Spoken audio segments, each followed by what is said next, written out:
Jadi bukan soal kalah menang, bukan soal kuantitatif, bukan soal nominal, tapi soal kita membangun keadaban, membangun kemuliaan, membangun apa yang menjadi aspirasi rakyat melalui pendekatan pelaksanaan hak konstitusional. Tentu harus diawasi juga, tentu juga harus dipantau, dituntun supaya tetap dalam rangka untuk menegakkan konstitusi, memperkuat demokrasi dalam rangka membangun Indonesia.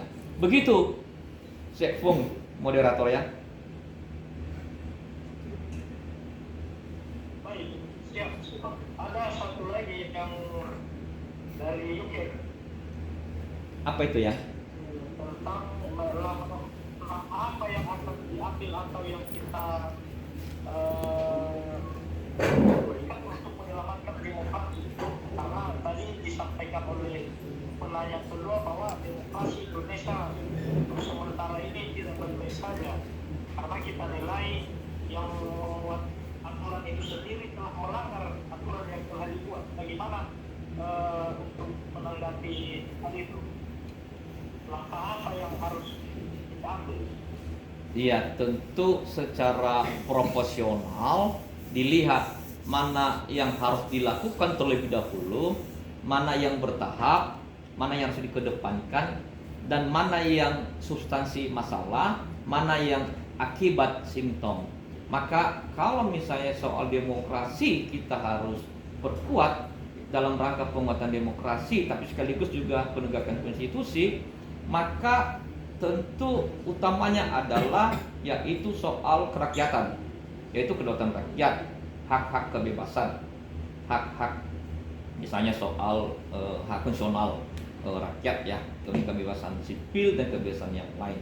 Nah, memang kalau misalnya lembaga yang lain, misalnya lembaga-lembaga di bidang penegakan hukum, atau lembaga-lembaga misalnya yang berkaitan dengan pelayanan publik, atau lembaga-lembaga yang berkaitan dengan kelembagaan politik, maka itu tentu ada instrumen kontrol, karena ada undang-undang yang mengaturnya, ada yang menatanya, ada yang menyeimbangkannya.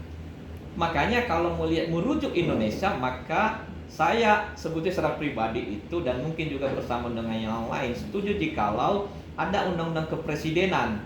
Nah, keberadaan kehadiran undang-undang kepresidenan tidak sekedar menanggapi salah satu kasus, tapi demi untuk keseluruhan Indonesia dari dulu, kini, dan ke depan. Siapapun presidennya, siapapun pemimpin Indonesia. Karena jikalau misalnya pada level itu melakukan penyalahgunaan kekuasaan dan kewenangan, maka tidak instrumen yang mengontrol, tidak ada instrumen yang mengawasi, tidak ada instrumen dalam bentuk undang-undang. Walaupun tanpa undang-undang kepresidenan pun DPR bisa mengeluarkan dan menggunakan hak angket dan seterusnya itu. Nah, tapi terutamalah kebebasan konstitusional rakyat dan hak konstitusional rakyat itu yang misalnya soal kebebasan mengeluarkan pendapat dan pikiran ya, kebebasan pers, kebebasan demokratik, itu yang harus dijaga betul. Jangan ada intimidasi, jangan ada kriminalisasi, jangan ada ancaman. Nah, tentu dalam hal ini kepada penegak hukum bisa disampaikan, lembaga-lembaga ini bisa mengontrol lembaga penegak hukum, baik juga media, kita melakukan pergerakan bersama, civil society, NGO, ormas, dan juga DPR RI untuk melakukan sejumlah hal ya, demi untuk paling tidak menjaga roh demokrasi dulu.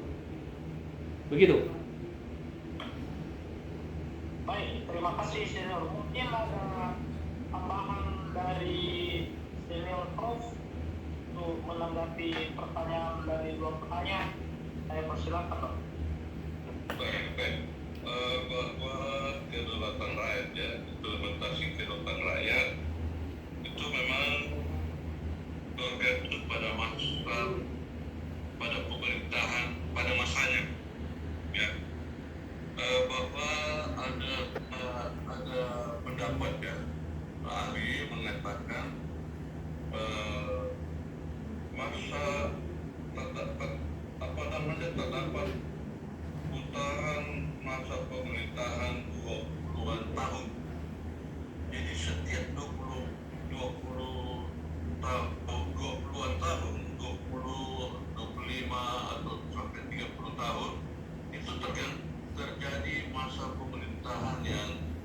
Udah, Mbak. normal Mbak, udah Mbak. menimbulkan masa permintaan Udah Mbak. baru.